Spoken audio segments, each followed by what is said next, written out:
You are listening to Competitor's Brain. This is Lauren Fox, and it's been a little bit since I recorded one of these. So if you've ever been to Riley Field in Bedford, New Hampshire during baseball season, you might have seen my outfield wall sign, which has a quote from the movie Bull Durham. And it says, "Don't think it can only hurt the ball club." And that's going to be the topic of today's post. And we're going to spend some time talking about some of the wisdom of Crash Davis over the next probably few weeks. So the legendary catcher Crash Davis was at the center of the baseball movie Bull Durham. Early in the movie, rookie pitcher Ebby Calvin, Nuke, LaLoosh and Crash meet behind a bar in Durham, which is really the classic want to step outside moment.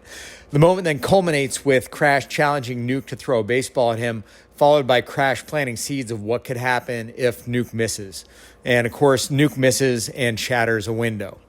Good punch. I'm Crash Davis. I'm your new catcher, and you just got lesson number one. Don't think. It can only hurt the ball club.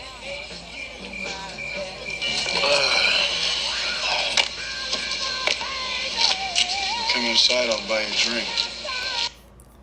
So that quick exchange happens because the two of them obviously get into an altercation, and Crash hands Nuke a baseball, and Nuke, who at that point doesn't have the nickname Nuke, winds up throwing it past Crash through a window. And so it begs a question.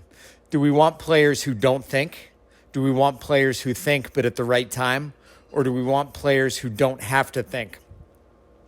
The other question this brings up, at this point in the movie, his name was Ebby Calvin, LaLoosh, and he got nicknamed Nuke by Millie, one of the characters in the movie. Did people refer to him as Ebby Calvin or Ebby prior to that? But anyway, back to the lecture at hand, what we're actually talking about. Do we want players who don't think? No. Do we want players who think, but at the right time? Yes. And do we want players who don't have to think? Ideally.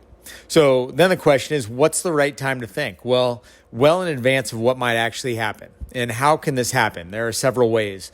Number one, visualization. You're in the moment before you're in the moment. Before he hit his walk-off grand slam in Game 1 of this year's World Series, Freddie Freeman started playing backyard wiffle ball with his brothers. That was a long time before. It was about 30 years before. And Freeman, in his post-game interview, said, "Those are the scenarios you dream about. Bases loaded, 2 outs in a World Series game." This can apply to countless other things: sales calls, office meetings, situations, and other sports. Visualizing the outcome you seek gives you practice without physical wear and tear on your body. Number 2, premeditatio malorum. This is a Stoic concept, the premeditation of evils, and it's a consideration of the evils that might lie ahead. This isn't perseveration on the evils, there's a difference, but it's not designed to cause anxiety either, but it exists so that nothing ever takes us by surprise, in Seneca's words. It's thinking through everything before it happens. Number 3, preparation. The reason pilots have a checklist is so they don't have to think while they're in the air. The lack of thought required by reviewing a checklist and ensuring measurements are within a prescribed range removes the friction that can be caused by making decisions on the fly. And then the 4th reason, practice. And I love the Allen Iverson clip, and I love the answer as a player, and I can't hear the word practice without practically spitting it out of my mouth. But I don't agree with Iverson, the practice doesn't matter. The legendary football coach Nick Saban says that everything starts with discipline. Practice until you can't get it wrong, not just until you get it right. Run hard when it's hard to run.